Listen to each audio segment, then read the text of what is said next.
Welcome to The Road. This is a weekly podcast of All Saints Lutheran Church. I'm your host, John Pedersen, and I serve as pastor. Each week, we reflect on faith, life, and navigating the road ahead. The language of journey is common when we think about life. It has its joys and challenges along the way, and we all need a little encouragement and guidance at times to keep us going. There's a word in the Bible, asphalia, which means truth, but it's the same root word we use in English for asphalt, if you can believe that. It's a solid surface that makes travel easier and more assured. And so every week we're going to be exploring elements of faith and life that keep us on the road. Faith isn't about living a perfect life. It's about finding our way, getting through rough spots, but seeking out those great vistas too. You can find my weekly message here, but you'll also find special conversations with guests who have insights on things like wellness, parenting, and living with unique purpose. If you appreciate this podcast, remember to subscribe where possible and share it with a friend. Here's this week's message. So this is the final week of our series, Proceed with Care.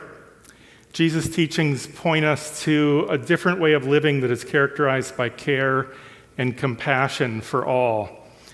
And let's face it, sometimes when you're overloaded, it's kind of hard to care. There are so many things that demand our attention today. Maintaining a sense of care for the world and one another requires intentionality and ongoing reflection. We all need times to slow down, turn around, or renew our commitment to what matters.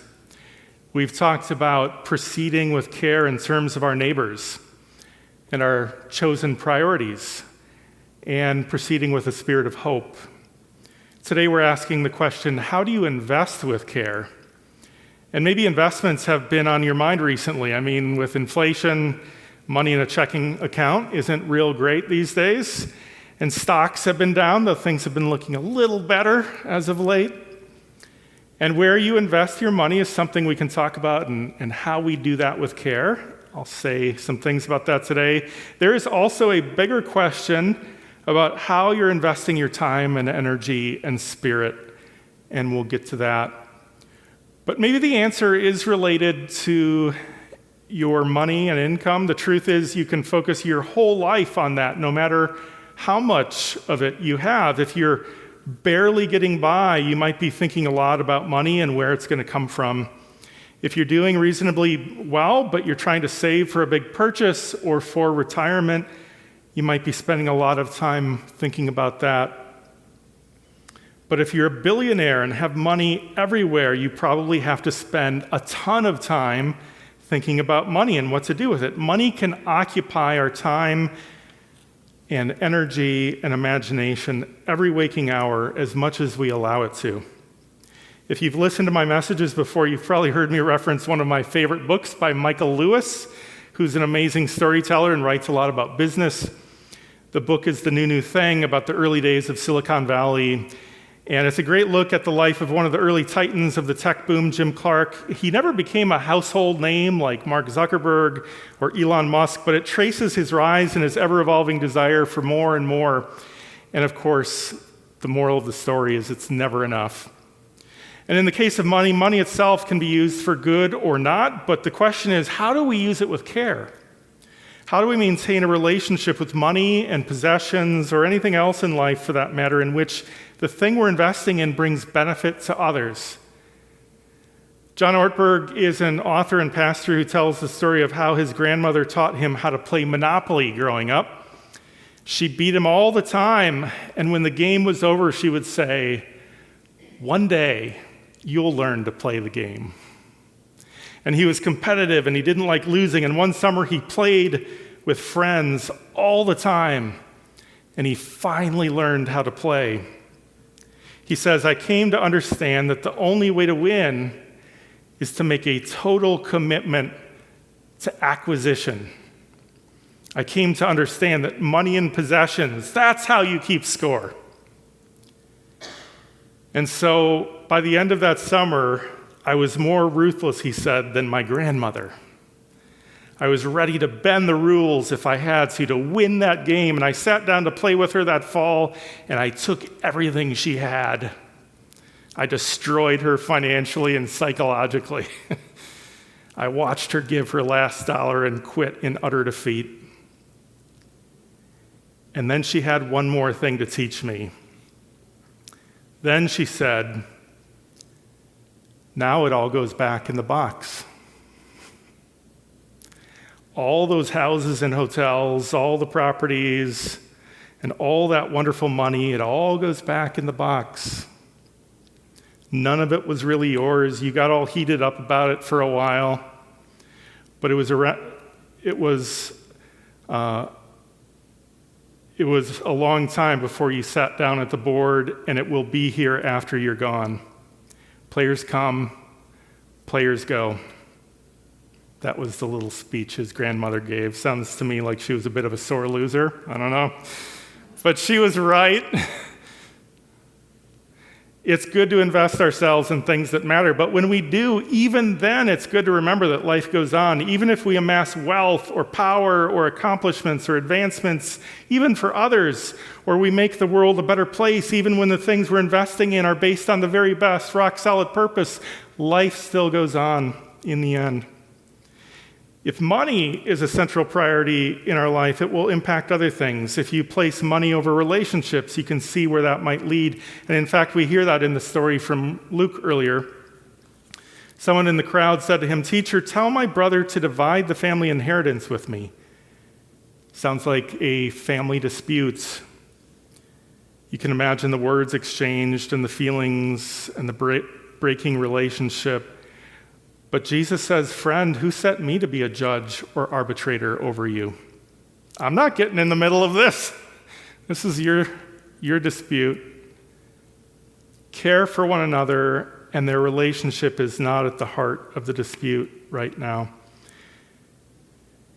It's something else in that relationship in the story, but it prompts Jesus to tell the story about the man who stockpiles his crops.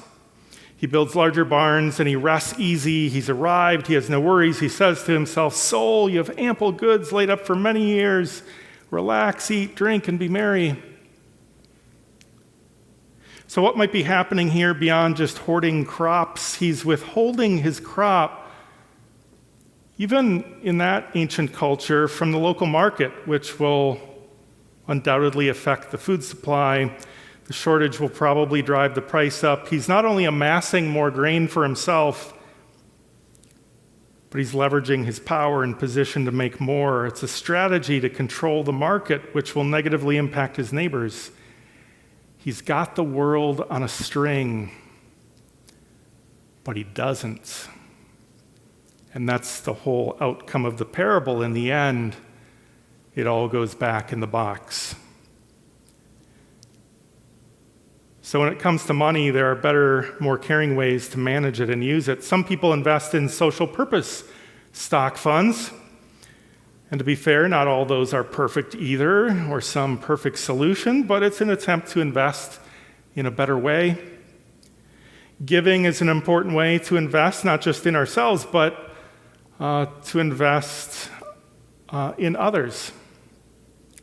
Giving requires us to let go of a scarcity mindset and say, "I have enough." An attitude of scarcity can follow us throughout life, regardless of how well we're doing financially. Giving is a practice built into the spiritual life. It helps us set a boundary for ourselves and choose not to worry, to decide that we have enough. It helps us build generosity and gratitude. And that's the kind of perspective that so much ancient wisdom, including scriptures, try to remind us of. We can accumulate assets and wealth and possessions, and yet to have a healthy relationship with all of that, it's important to keep perspective. It doesn't really belong to us. We're just caretakers or stewards of it all, and we take care of it and manage it during the time that it's in our possession.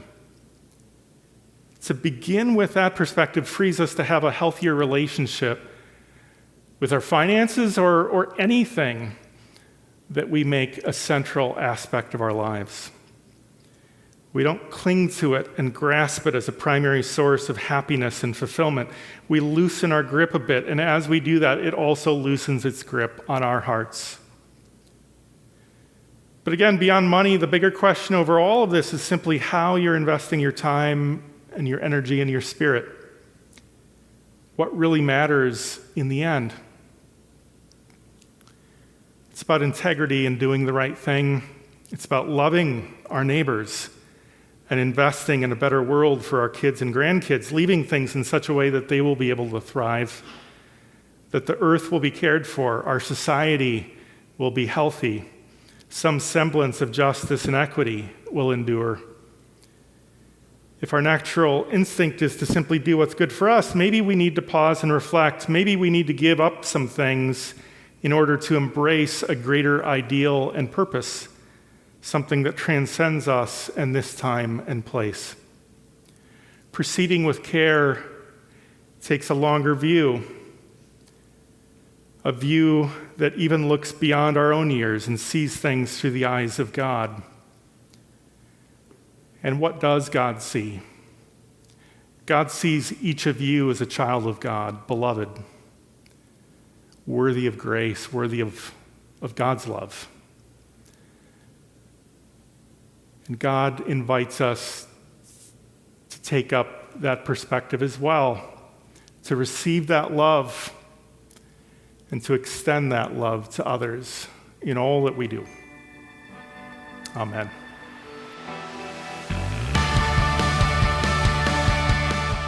That's this week's message. You don't have to navigate the road ahead alone. You can join with others at All Saints. Visit allsaintsmtka.org for more information. Have a great week.